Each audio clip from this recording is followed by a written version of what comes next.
Tutup terpal. Terpal warna biru menutup tumpukan sampah dan kami dengar infonya juga disemprot disinfektan supaya tidak tercium bau menyengat hingga beberapa puluh meter dari lokasi.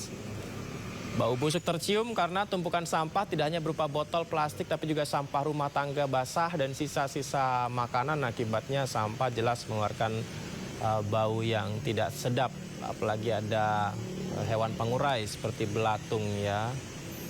Tapi sebenarnya solusinya bukan menutup dengan terpal atau diberi disinfektan pewangi, tapi langsung ini ya, dibuang ke tempatnya begitu ya. Diperiksa bagaimana kondisi tempat pembuangan sampah akhirnya. Selain memicu bau menyengat, sampah juga meluber ke jalan dan membahayakan pengendara.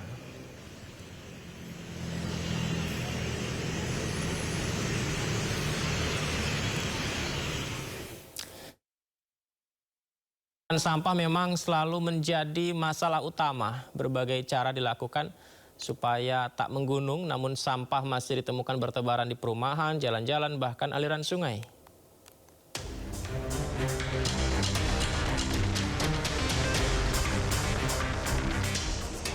Sampah Jakarta selalu menjadi pembahasan serius dari waktu ke waktu.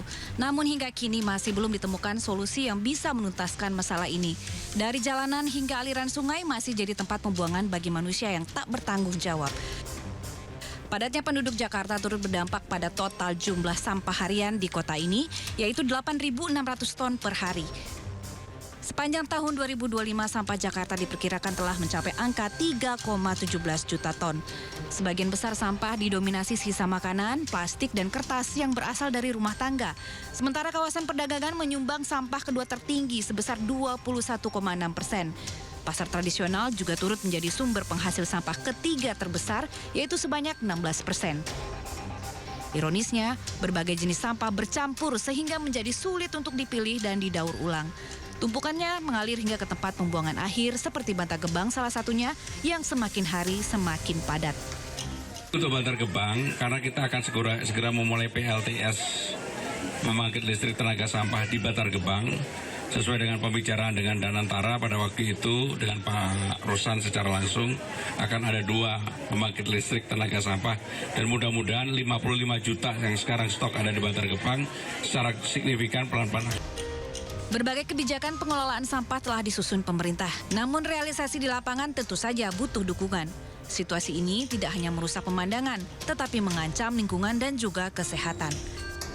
Masyarakat tak seharusnya menunggu dari pemerintah, melainkan dimulai dari diri sendiri. Keinginan agar lingkungan menjadi bersih harusnya tumbuh dari kesadaran pribadi. Tim Liputan iNews melaporkan. Beralih ke informasi lain, Polda Metro Jaya menunjukkan ijazah milik Joko Widodo ke Roy Suryo CS dalam gelar perkara khusus. Namun Roy Suryo tetap bergeming dan yakin ada rekayasa di ijazah itu.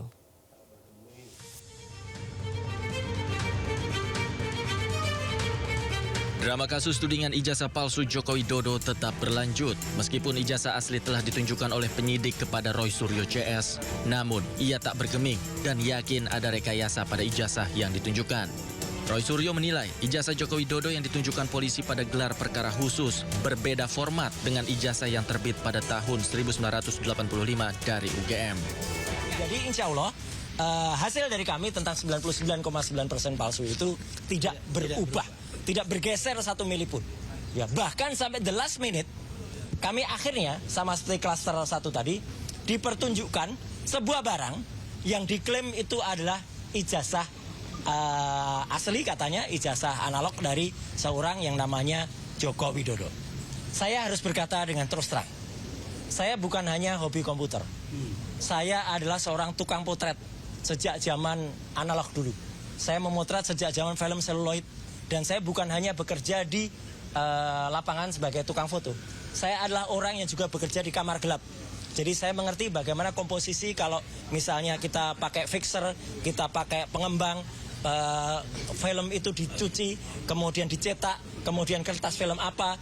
Dan untuk pas foto yang tertempel di barang yang disebut ijazah itu, saya dengan lantang dan tegas mengatakan, saya sangat ragu bahwa itu usia sudah lebih dari 40 tahun.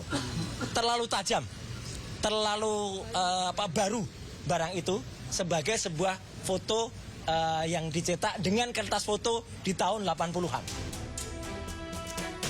Di sisi lain, kubu Jokowi berharap gelar perkara khusus yang telah dilakukan bisa memenuhi keraguan kubu Roy Suryo. Apalagi, ijazah Jokowi sudah ditunjukkan dalam gelar perkara khusus. Highlight dari gelar perkara tersebut sebenarnya adalah telah ditunjukkan ijazah asli Pak Jokowi kepada peserta gelar, khususnya para tersangka dan kuasa hukumnya. Jadi ini yang patut mungkin kita highlight juga, bahwa semua pertanyaan yang mungkin mereka punya selama ini telah terjawab. Secara clear sudah dilihat semua ijazahnya, dari ijazah SMA dan juga ijazah kuliah S1 Pak Jokowi. Jadi saya rasa tidak perlu ada lagi keraguan apapun ataupun kesulitan mengenai penyidikan perkara ini. Sehingga harapan kami penyidikan akan jauh lebih mudah dilakukan, sehingga ini dapat segera dilimpahkan dan akan dilakukan pemeriksaan di persidangan nantinya. Tak puas dengan ijazah yang ditunjukkan, kubu Roy Suryo menuntut verifikasi dilakukan untuk menguji keaslian ijazah Joko Widodo. Dari Jakarta, Tim Liputan iNews melaporkan.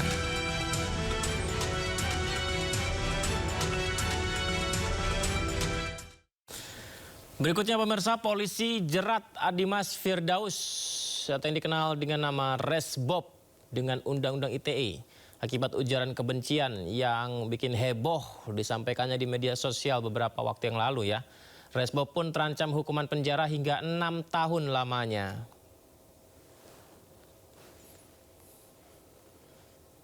Ya, ini dia Resbob. Kita lihat tertunduk lesu. Nama lengkapnya ternyata Adimas Firdaus yang kerap dikenal Resbob di media sosial mengenakan baju tahanan. Resbob sebelumnya buron setelah menyampaikan ujaran kebencian di media sosial terhadap suku Sunda. Resbob juga sempat melakukan pelarian. Ternyata melarikan diri pemirsa hingga ke Jawa Timur. Sebelum akhirnya ditangkap petugas gabungan. Ini adalah barang-barang bukti yang ditunjukkan, di mana Kapolda Jabar Irjen Pol Rudi Setiawan menyampaikan statusnya kini telah resmi naik jadi tersangka. Jeratan hukumnya adalah Undang-Undang ITE, ancamannya 6 tahun penjara. Yang bersangkutan akan kita kenakan Undang-Undang ITE, yaitu pasal 28, dan kita juntokan beberapa pasal yang ancaman hukumannya salah satunya 6 tahun. Ya. Kita akan proses, dan ini menjadi pembelajaran buat kita semua untuk kita lebih bijak lagi dalam berkomunikasi menggunakan medsos dan sebagainya. Hindari perbuatan-perbuatan yang dapat menyakiti hati masyarakat lain, hindari ujaran-ujaran kebencian. Ya, sebelumnya Resbob Muhammad Dimas Firdaus diduga menghina suku tertentu saat live streaming dan tayangan itu mendapat kecaman dari warganet viral di media sosial. Bandung dia.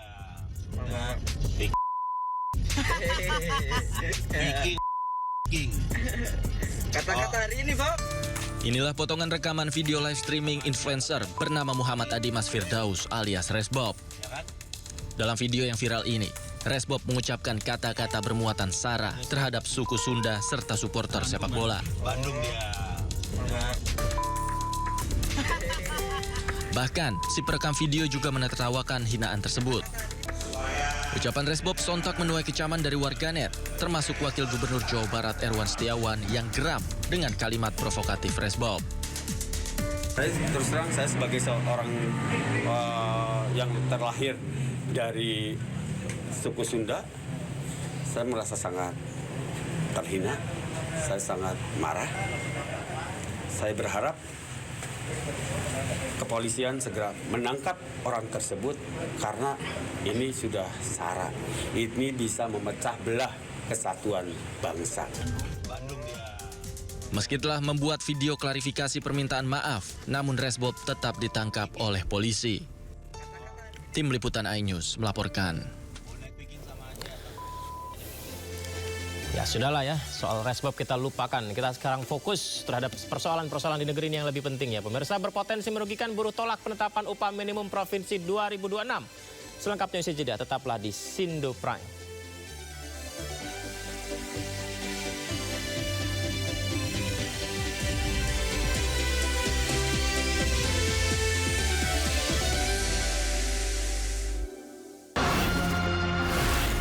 Isu terhangat sepekan terakhir. Ketujuh Republik Indonesia, Joko Widodo menduga ada agenda politik besar. Polisi merilis merek beras premium yang diduga diambil. Rangkuman berita viral. Sekolah rakyat gratis untuk kasus dugaan korupsi tata kelola minyak mentah. Sopir truk di Subang, Jawa Barat melakukan aksi mogok kerja.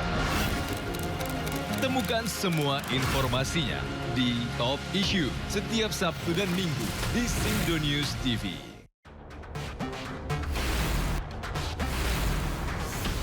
Rangkuman peristiwa di akhir pekan. Terus mengungkap praktek ratusan warga rela anti-pajak. Melihat pemberitaan dari